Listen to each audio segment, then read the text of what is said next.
आप सब? I hope कि आप लोग बहुत अच्छे होंगे। मेरा नाम है अवैस खान और स्वागत है आपका मेरे चैनल अवैस फ्री लर्निंग में। तो मैं उम्मीद करता हूं कि आप लोगों ने मेरी पिछली वाली वीडियो जरूर देखी होगी, जो कि हमारा फिजिक्स के टॉपिक साउंड का पार्ट 4 था, जिसमें हम लोगों ने बात किया था terms related to wave motion के बारे में। साथ ही साथ हम लोगों ने टाइम पीरियड और फ्रीक्वेंसी के बीच में क्या रिलेशन होता है उसे समझा था। तो चलिए फिर आज का जो हमारा टॉपिक होने वाला है वो बायोलॉजी का टॉपिक होने वाला है, और इसमें मैं फाइनल टर्म का नया चैप्टर पढ़ाने वाला हूं। इंशाल्लाह आज मैं डाइजेशन पढ़ाऊंगा आप लोगों को। तो चलिए फिर अपनी वीडियो फटाफट से हम लोग स्टार्ट करते हैं। इसमें पार्ट 1 हम लोग बायो का, डाइजेशन का, और वीडियो स्टार्ट करने से पहले मैं आप लोगों को बता दूं कि जिन बच्चों ने जो 6 to 10th के बच्चे हैं, ICSE हो चाहे CBSE हो, उन्होंने चैनल अभी तक सब्सक्राइब नहीं किया है, go and subscribe the channel and don't forget to press the bell icon, because as soon as I upload my videos here, it will reach you all instantly. So go and subscribe it and let's start our video. Let's go.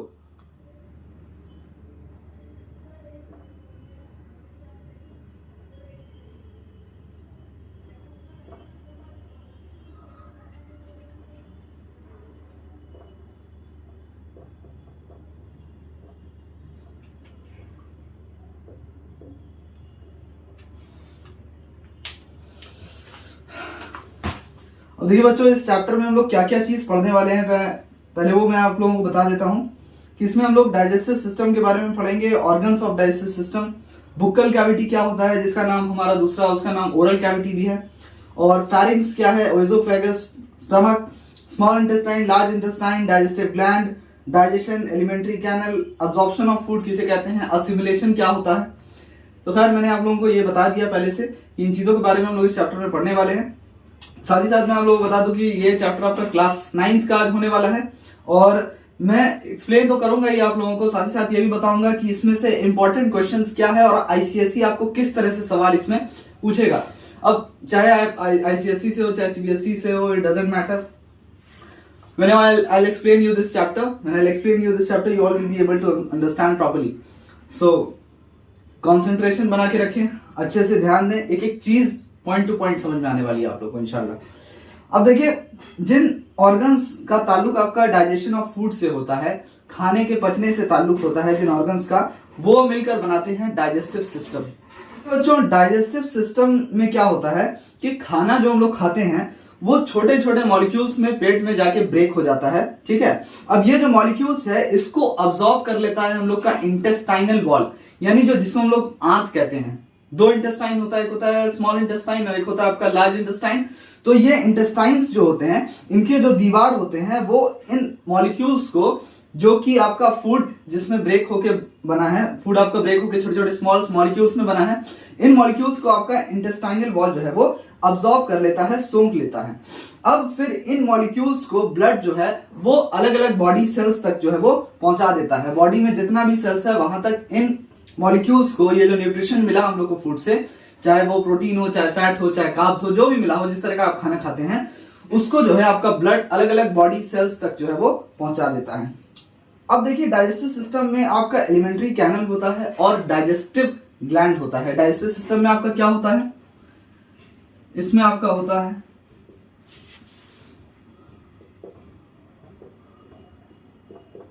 Alimentary canal, ठीक है, और digestive gland होता है। अब हम लोग पढ़ेंगे कि इसमें सवाल आपका किस तरह से बनेगा। अब देखिए, एलिमेंट्री कैनल जो होता है, सबसे पहला ये सवाल बनेगा आपका कि ये कितना मीटर लंबा होता है। तो भैया ये आपका 9 मीटर लंबा होता है। ये पहला आपका सवाल बन गया, ये आपका 9 मीटर लंबा होता है। और मैं आपको बता दूं कि ये मस्क्यूलर और कॉइल ट्यूब होता है। ये कैसा होता है आपका, ये होता है आपका मस्क्यूलर, ये आपका मस्क्यूलर एंड कॉइल्ड होता है, ठीक है। ये आपका मस्क्यूलर और कॉइल ट्यूब होता है। साथ ही साथ मैं आपको बता दूं कि एलिमेंट्री कैनल आपका स्टार्ट कहां से होता है। अगर आपका इसमें ये पूछ दे कि right the location of alimentary canal, तो आपको सीधे सीधे लिखना है, it starts from the mouth and ends at the anus. Mouth से स्टार्ट होता है, माउथ से स्टार्ट होता है, starts at mouth and ends at the anus, ठीक है। एनस पे जाके ये एंड होता है, ये आपका इसका लोकेशन है। मैं एल से इसको डिनोट कर दे रहा हूं, ठीक है। माउथ से स्टार्ट होता है, स्टार्ट्स विथ माउथ होगा, सॉरी, ठीक है, starts with mouth and and eight the anus. अब मैं आपको बता दूं बच्चों कि ज्यादातर जो इसका हिस्सा होता है एलिमेंट्री कैनल का वो कॉइल्ड होता है। फिर से मैं बता दूं कि मुंह से स्टार्ट होता है और एनस आप लोग अच्छी तरीके से जानते होंगे, जहां से हम लोग एक्सक्रीट करते हैं वेस्ट मटेरियल्स को, ठीक है, फेसेस को जब जहां से हम लोग एक्सक्रीट करते हैं that is called anus, that part is called anus. तो यहाँ माउथ से शुरू होता है और समझ गए ना, एनस पे जाके खत्म होता है। तो ये है इसका लोकेशन। अब देखिए ज्यादातर जो हिस्सा है इसका कॉइल्ड होता है। कॉइल्ड मतलब कुछ इस तरीके का, इस तरीके का, ठीक है। ज्यादातर हिस्सा इसका इस तरह का होता है, एलिमेंट्री कैनल का कॉइल्ड होता है और टक्ड होता है ये एब्डोमेन में। मतलब आपका ये जो एरिया होता है नीचे एब्डोमेन का जो एरिया होता है, एब्डोमिनल एरिया, उसमें टक्ड इन होता है, फंसा हुआ होता है। अब देखिए एलिमेंट्री कैनल आपका कौन कौन से पार्ट्स में डिवाइडेड है ये जानना आप लोगों को बहुत जरूरी है। एलिमेंट्री कैनल आप लोगों का डिवाइडेड है, सबसे पहले तो एलिमेंट्री कैनल बुक्कल कैविटी से स्टार्ट होता है। बुक्कल कैविटी आपके माउथ के अंदर जैसे जाते हैं। कैविटी किसको कहते हैं? कैविटी कहते हैं खोखलेपन को, जो खोखला एरिया होता है। तो आपका माउथ के अंदर जैसे आप हाथ डालेंगे तो ये वाला जो अंदर का एरिया होता है, this cavity is called Bukkal cavity. मुंह के अंदर का जो एरिया होता है, अंदर जो खोखलापन है, that part is called Bukkal cavity. तो इसका सबसे पहला जो आपका, इसे हम लोग मिटा लेते हैं, डाइजेस्टिव ग्लैंड्स को बाद में समझेंगे, पहले एलिमेंट्री कैनल को अच्छे से समझ लेते हैं। अब देखिए ये स्टार्ट कैसे होता है। ये सबसे पहले आपका इसमें आता है बुक्कल कैविटी, ठीक है। अब बुक्कल कैविटी के ठीक नीचे आपका आएगा ओएसोफेगस। ओएसोफेगस आपका आता है बुक्कल कैविटी के नीचे। ओएसोफेगस के बाद आपका आता है स्टमक। और मैं आपको बता दूं कि ओएसोफेगस वो पाइप को कहते हैं जो आपका खाने को स्टमक में पहुंचाता है, जो आपका खाने को बुक्कल कैविटी के गले से नीचे जैसे उतरता है तो फिर वो ओएसोफेगस में जाता है, और इसको हम लोग फूड पाइप भी कहते हैं।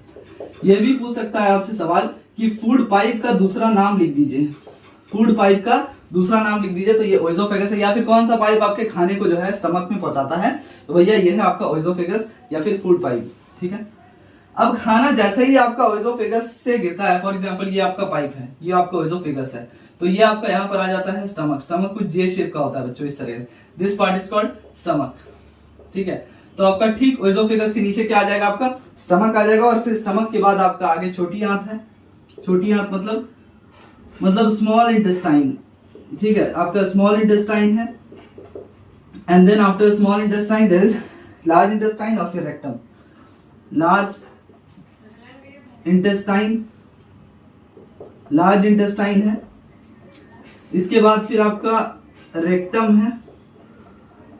रेक्टम में बता दूं आपको क्या होता है। रेक्टम वो पार्ट होता है जहां पर जो आपका अनडाइजेस्टेड फूड होता है वो टेम्पररीली स्टोर्ड होता है। अनडाइजेस्टेड फूड कहते हैं फेसेस को, ठीक है, ठीक है। टॉयलेट करते हैं तो टॉयलेट वहां पे स्टोर्ड होता है आपका, ठीक है। फेसेस जो होता है वो आपका रेक्टम में स्टोर्ड होता है टेम्पररीली। अगर इसका फंक्शन पूछ दे तो आप आसानी से लिख सकते हैं stores undigested food temporarily.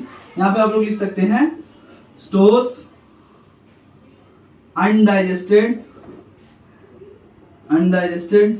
Food temporarily, ठीक है, शॉर्ट में लिख दिया temporarily, source undigested food temporarily.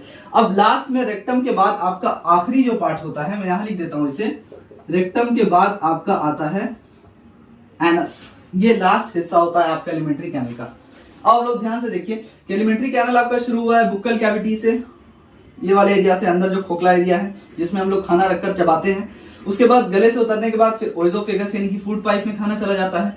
फिर इस फूड पाइप से खाना उतरते हुए, यहाँ खाना है ये उतर रहा है, फिर कहाँ गिरता है, this part is called stomach. यहाँ खाना गिर जाता है आपका, और फिर स्टमक से जाके फिर आगे स्मॉल इंटेस्टाइन है आपका, ये उलझा हुआ स्मॉल इंटेस्टाइन इस तरह से रहता है, स्मॉल इंटेस्टाइन में चला जाता है। फिर उसके बाद आगे लार्ज इंटेस्टाइन में चला जाता है।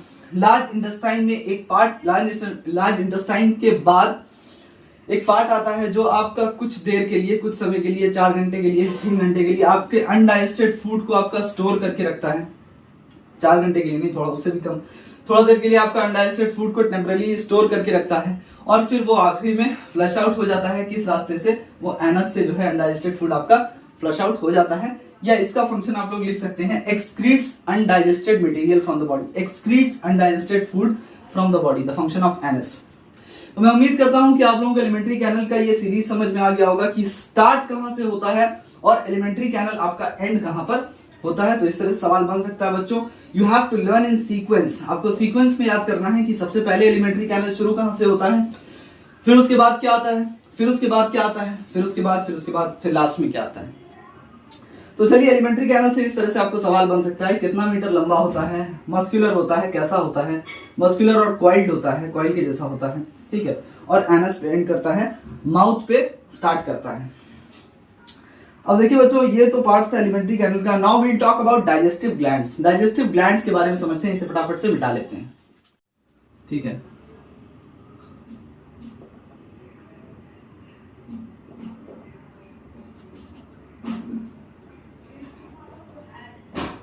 फटाफट से इसे भी हम लोग समझ लेते हैं और समझ लेते हैं इससे सवाल किस तरह से आपका बनेगा। अब ध्यान से सुनिएगा बच्चों, तब एक एक चीज आपको समझ में आएगा सवाल किस तरह से बन सकता है।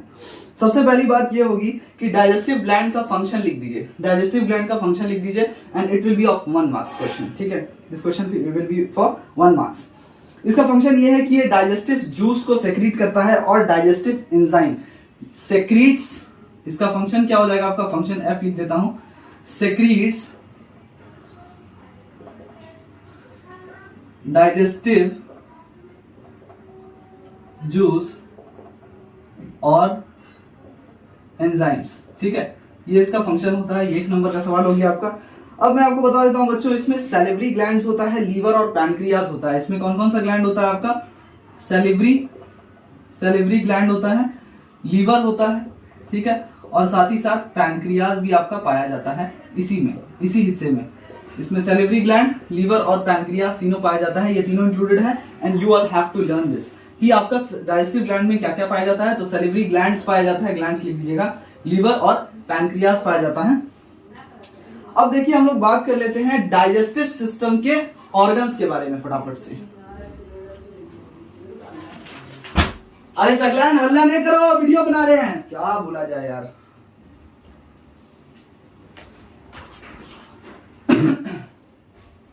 अब लोग बात कर लेते हैं डाइजेस्टिव सिस्टम के ऑर्गन्स के बारे में, ठीक है। ऑर्गन्स ऑफ डाइजेस्टिव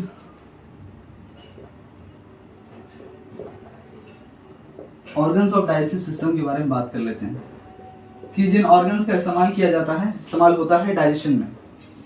अब देखिए बच्चों यहाँ पर बुक्कल कैविटी के बारे में बात करते हैं। बुक्कल कैविटी वो जगह होती है जहां पर खाने को चबाया जाता है, उसको सॉफ्ट किया जाता है और एक दूसरे के साथ मिक्स किया जाता है, या फिर आप बोल सकते हैं कि सलाइवा के साथ, सलाइवा कहते हैं थूक को, ठीक है, सलाइवा के साथ मिक्स किया जाता है। भैया तो बुक्कल कैविटी क्या है, फॉर एग्जाम्पल हम रोटी का एक टुकड़ा नहीं है, रोटी का टुकड़ा है, इसको मुंह में डाल दिया, ठीक है, उसके बाद उसको चबा रहे हैं, तो वो चबा कहां पर रहे हैं हम लोग, वो तो इसी कैविटी के अंदर चबा रहे हैं ना, इस कैविटी के अंदर चबा रहे हैं। तो this cavity is called Bukkal cavity, जहां पर खाने को थूक के साथ, सलाइवा के साथ मिक्स किया जाता है और उसको सॉफ्ट बनाया जाता है। तो अगर ये सवाल पूछ देने फॉलोइंग में कि वो कौन सा जगह है या कौन सी कैविटी है जहां पर खाने को मिक्स किया जाता है सलाइवा के साथ, तो answer is Bukkal cavity, answer is Bukkal cavity and this will be asked for 1 marks. Name the following. यहां पर यह भी पूछ सकता है बुक्कल कैविटी का फंक्शन, तो आप लोग लिख सकते हैं this is the cavity, it is the cavity where the food is chewed, softened and mixed with saliva, where the food is chewed, softened, mixed with saliva. Note it down. Function will be asked for 1 marks. अब अगर पूछ दे कि Bukkal cavity का opening क्या होता है, अरे देखिए ना साफ साफ, अगर आप लोग डायग्राम को देखकर याद करेंगे तो आप लोगों को याद करना बहुत ज्यादा आसान हो जाएगा, मैं बता रहा हूं। और मेरी एक एक बात को अगर आप लोग फॉलो करेंगे बच्चों, then you all will be able to score 90 plus marks, I guarantee. But you all have to focus. Focus करना होगा, ऐसा नहीं कि मैं 100% एफिशिएंसी से काम कर रहा हूं और आप लोग जो है कुछ भी ध्यान नहीं दे रहे हैं और फिर आप लोग बोलेंगे यार ये सर आप तो बोले थे कि 90% आ जाएगा, आ तो गया हमको 30 नंबर 35 नंबर। तो वैसा कुछ नहीं होने वाला है, मैजिक कुछ नहीं होने वाला है। मैं जितना चीज बताऊंगा आप लोगों को उसको फॉलो करना होगा। मैं जिस रास्ते पे आप लोगों को चलने बोल सकता हूं, चलना आप ही लोगों को है। अब देखिए यहाँ पर इसके ओपनिंग को क्या कहते हैं भैया, इसके ओपनिंग को कहते हैं माउथ, इसके ओपनिंग को कहते हैं माउथ, ठीक है। ये माउथ से ही ना डाल रहे हो अंदर खाना।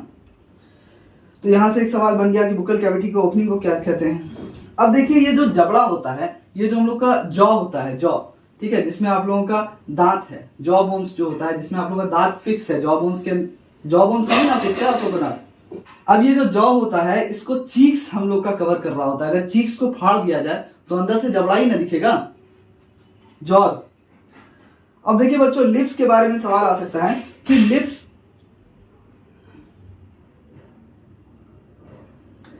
जो होता है आपका सॉफ्ट मूवेबल स्ट्रक्चर होता है, सॉफ्ट मूवेबल सेंसिटिव स्ट्रक्चर्स होता है, ठीक है। अब देखिए, अगर लिप्स का फंक्शन आप लोगों से पूछ दे तो आसानी से आप लोग लिख सकते हैं सिपिंग एंड सकिंग लिक्विड। अगर लिप्स का फंक्शन पूछ दे तो sipping and helps in sipping and sucking liquid, ठीक है। इसी के काम हम लोग क्या आता है आपका लिप्स। तो चलिए यहां से तो सवाल आपका बन गया। अगला हम लोग बात कर लेते हैं टीथ के बारे में। ये तो हम लोग बुक्कल कैविटी के बारे में बात कर रहे थे, ये buccal cavity. Now we talk about teeth, कि टीथ से सवाल आपका कैसे बन सकता है। अब मैं हम लोग बता दूं बच्चों कि टीथ से सबसे पहला सवाल बनेगा कि these are the hardest non bony structures in the body. अगर हार्डेस्ट नॉन बोनी स्ट्रक्चर्स पूछ देगा तो द आंसर इज टीथ, और ये आपका नेम द फॉलोइंग का एक सवाल है। अब देखिए, अगर आपसे पूछ दे कि टीथ का लोकेशन क्या होता है तो आप लोग डायरेक्टली लिख सकते हैं इसका location embedded in the jaw bones, embedded या फिर फिक्स लिख सकते हैं, embedded in the sockets, embedded in the sockets of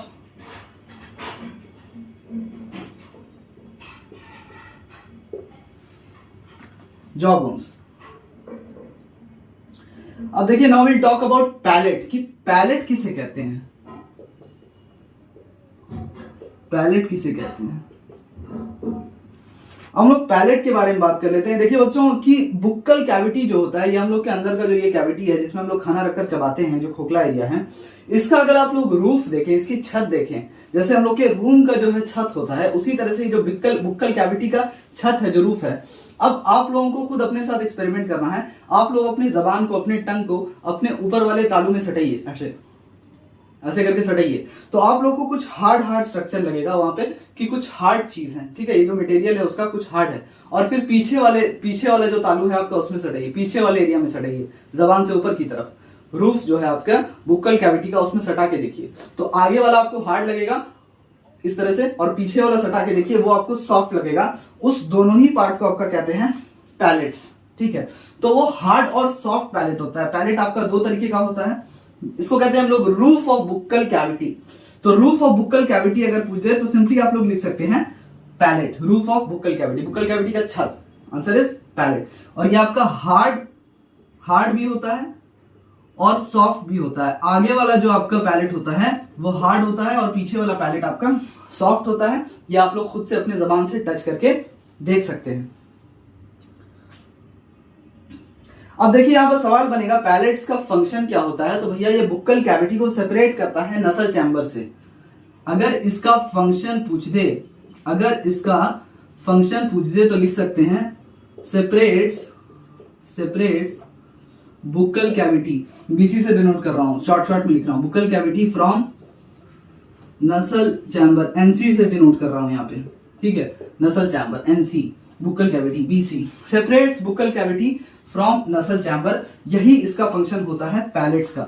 अगर आपसे पैलेट्स का फंक्शन पूछे, which is very important for your exam, तो आप लोग आसानी से लिख सकते हैं सेपरेट्स बुक्कल कैविटी फ्रॉम नसल चैम्बर। नसल चैम्बर मतलब जो सांस की जो नली है, या फिर जहां से आपका एयर पास कर रहा है, नसल चैम्बर, ये नाक से जो आप सांस लेते हैं तो पीछे जो आपका चैम्बर है आपका, दैट इज कॉल्ड नसल चैम्बर। अगर ये बुक्कल कैविटी नहीं होता, जो हम लोग सांस ले रहे होते हैं, वो हवा हम लोग का आके खाने में मिक्स हो जाता, ठीक है। हम लोग जो खाना चबा रहे हैं उसमें आके मिक्स हो जाता, तो ये आपका सेपरेट करता है। अगर नसल चैम्बर के नाक का जो एरिया है आपका, जो आपका नसल चैम्बर है, उसको सेपरेट करता है आपका बुक्कल कैविटी से, इस कैविटी से। अब चलिए फटाफट से हम लोग समझ लेते हैं टंग के बारे में। टंग से कैसे सवाल आएगा, इसे फटाफट से बताते हैं पहले।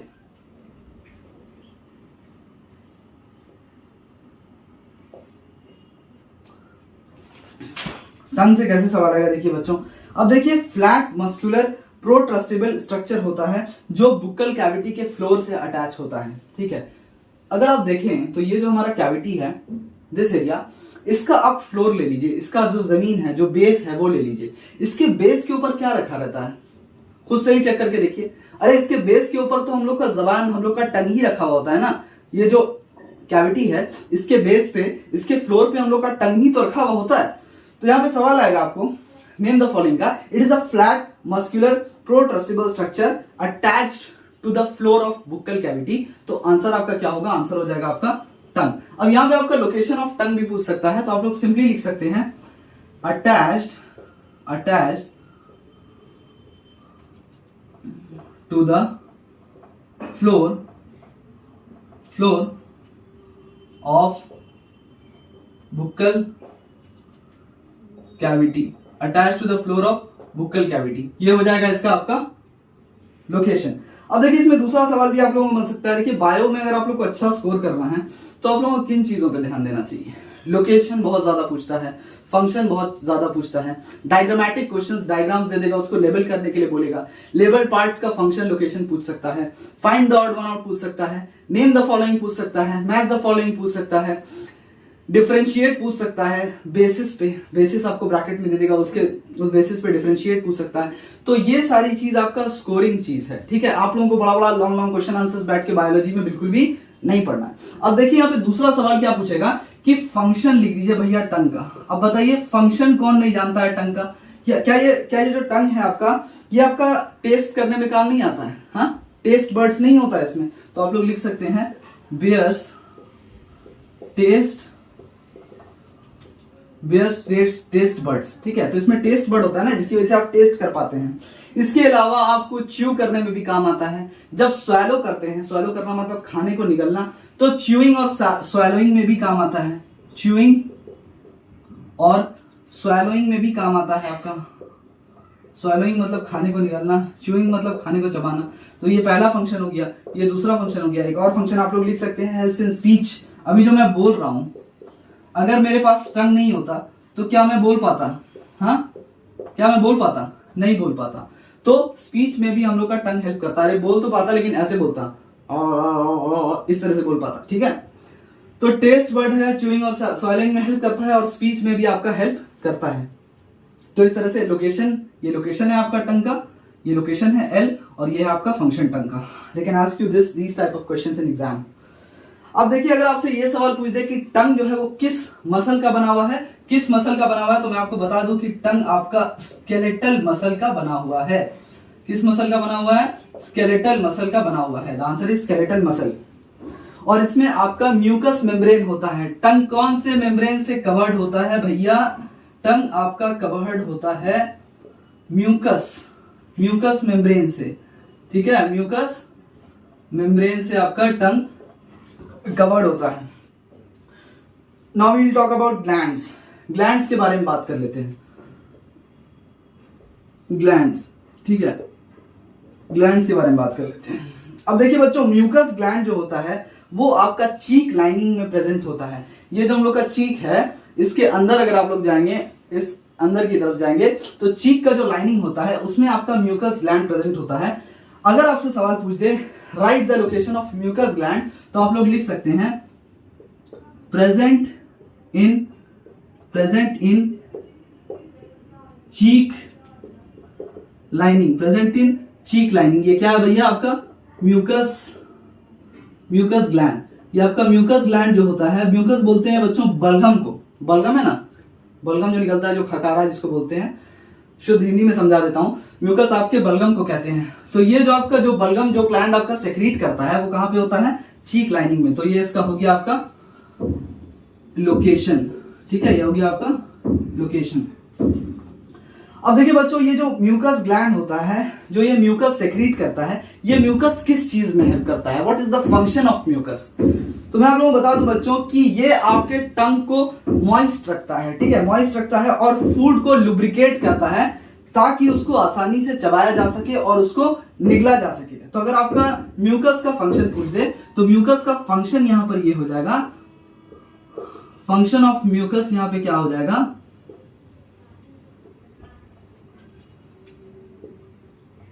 moistens and lubricates the food, ठीक है, ये इसका फंक्शन हो जाएगा। Moistens and lubricates the food that makes it easier to chew and swallow, इसमें आप लोग जोड़ सकते हैं that makes it easier to chew and swallow, चबाने और निगलने में आसानी होगी। अब देखिए बच्चों, यहाँ पर सलाइवरी ग्लैंड्स जो होता है, सैलिवरी ग्लैंड्स, सलाइवा मतलब थूक, ठीक है, तो जो थूक प्रोड्यूस करता है उसे हम लोग कहते हैं सैलिवरी ग्लैंड्स। अब सैलिवरी ग्लैंड्स जो होता है उसका यहाँ पर 3 पेयर होता है, ठीक है। कितना, अगर पूछ दे कि सैलिवरी ग्लैंड्स का कितना पेयर होता है तो आप लोग लिख दीजिएगा आसानी से कि 3 पेयर होता है आपका सैलिवरी ग्लैंड का, एसजी से डिनोट कर रहा हूं। सैलिवरी ग्लैंड्स का कितना पेयर होता है भैया? 3 पेयर होता है। और सलाइवा आपका बुक्कल कैविटी में सेक्रेट होता है। आप देखेंगे कि जब आप कोई टेस्टी चीज देखेंगे, फॉर एग्जांपल बिरयानी देख लिया कहीं पर, तो आपके मुंह में पानी आने लगेगा, सेक्रेट होने लगता है, सैलिवरी ग्लैंड्स आपका सलाइवा सेक्रेट करने लगता है, और वो सलाइवा आपका कहीं और सेक्रेट नहीं होता है बल्कि आपके बुक्कल कैविटी में ही सेक्रेट होता है, ठीक है। तो स्टूडेंट्स, मैं उम्मीद करता हूं कि आज की वीडियो आप लोगों को मेरी पसंद आई होगी, जिसमें हम लोगों ने डाइजेस्टिव सिस्टम के बारे में बात किया है, पार्ट 1 के बारे में, और इस पार्ट 1 में हम लोगों ने डिस्कस किया है डाइजेस्टिव ग्लैंड्स के बारे में, एलिमेंट्री कैनल के अलग अलग पार्ट्स के बारे में, किस तरह से सवाल आता है, तीत से किस तरह से सवाल आएगा, या फिर आपका म्यूकस से किस तरह से सवाल आएगा, और बहुत सारी चीजें डिस्कस की हैं। तो चलिए खैर, हम लोग अपनी अगली वीडियो में मिलते हैं, जिसमें हम लोग बात करेंगे कि फेरिंग्स क्या होता है, ओइसोफेगस क्या होता है, और साथ ही साथ स्मॉल इंटेस्टाइन, लार्ज इंटेस्टाइन के बारे में भी इंशाल्लाह ताला डिस्कस करेंगे। तो चलिए फिर हम लोग अपनी अगली वीडियो में मिलते हैं, तब तक के लिए आप लोग अपना ख्याल रखें। Keep watching my video, do like and subscribe and share my videos and subscribe my channel as well। और चलिए फिर हम लोग अपनी अगली वीडियो में मिलते हैं, तब तक के लिए गुड बाय, अल्लाह हाफिज, टेक केयर।